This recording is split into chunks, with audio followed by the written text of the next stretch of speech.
Good morning, I'm Chance Dorlin with your Express Briefing podcast for Thursday, June 27th. Find these stories and more at expressnews.com and get each day's top news and sports headlines delivered to your inbox at expressnews.com/newsletters. The second Democratic presidential debate is tonight in Miami, with Joe Biden and Bernie Sanders among the candidates participating. Today, expect partly sunny skies, possible thunderstorms, and a high of 93. A Texas prison inmate died of heat stroke over the weekend, raising more red flags for inmate advocates after a years-long fight over sweltering conditions in Texas prisons.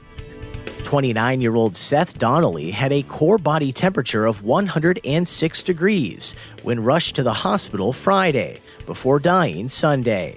He had complained in letters home about the heat. Donnelly was serving a 12-year sentence for intoxication manslaughter. Preliminary autopsy findings indicate his death was due to hypothermia, but a prison spokesperson says that illicit drugs may have been involved. Donnelly would have been eligible for parole in 9 months. Last year, the Texas prison system agreed to provide air conditioning to an East Texas prison as part of a settlement in a years-long civil lawsuit. In the midst of the legal battle, officials admitted that nearly 24 inmates had died of heat stroke since 1998. If you've lived on the west side near the Jefferson Village Strip Center, there's a good chance you, or someone you know, has had their haircut at V's Hair and Spa. The beauty parlor near Donaldson Avenue and St. Cloud has been cutting and curling for 71 years, with no signs of slowing down, in a community institution that served generations of customers. One of the oldest salons in the city, V's opened in 1948 as Bowman's Beauty Salon, part of the grand opening of Jefferson Village. V. McMasters took over in 1963 and changed the name, and hired current owner Maria Morales in 1979. Since then, the business has attracted scores of generations who keep coming back, sometimes with grandchildren. Express News staff writer Renee Guzman has written about a number of other San Antonio icons this year.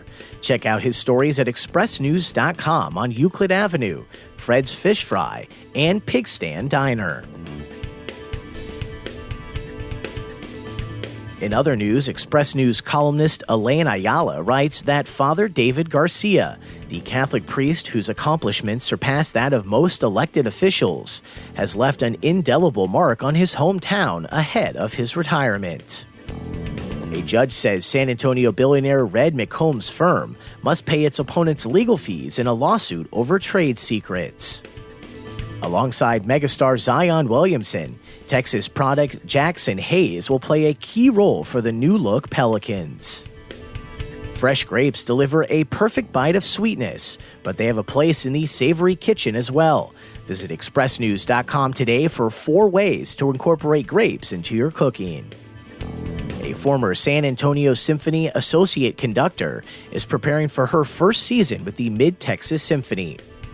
And on this week's episode of the TasteCast podcast, we dish on oysters, fish, and vampire mosquitoes. And a friendly reminder, we've made some changes to how you log into expressnews.com.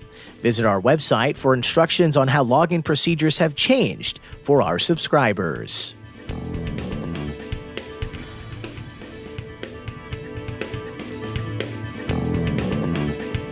That's your daily San Antonio Express briefing for Thursday, June 27th. Find these and other stories at expressnews.com.